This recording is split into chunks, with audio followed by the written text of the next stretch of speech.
आपल्याला सगळ्यांना समोर जायचं आहे आणि शासनाला आठवण करून द्यायची आहे की ते काहीतरी विसरले आहे। शिक्षकांच्या मागे एवढी कामं लावून दिलेली आहेत। हक्काचे हात उंच करून अनुदान आमच्या हक्काचे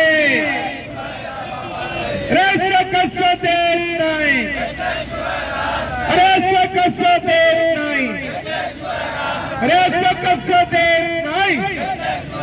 बोलो भारत माता की, बोलो भारत माता की इनकलाब।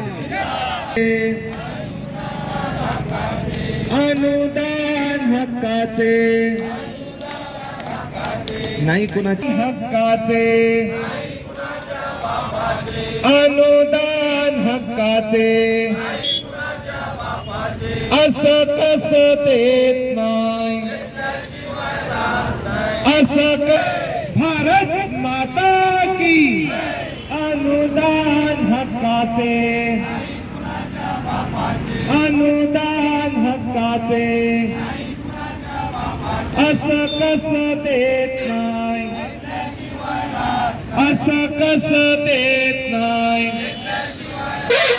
इनकलाब, इनकलाब, बोलो भारत माता की, भारत माता की।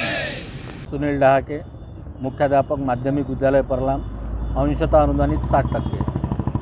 आम्ही आज एक दिवसीय धरणे आंदोलन या ठिकाणी घेतलेलं आहे। ते म्हणजे शासनाने 14 ऑक्टोबर 2025ला जो टप्पावाढीचा GR घेतला होता, GR काढला होता, त्याचबरोबर काही शाळा अघोषित होत्या त्यांना अनुदानाचं घोषित करण्याचा सुद्धा GR काढलेला होता, परंतु त्या GRची पूर्तता अजूनपर्यंत झाली नाही।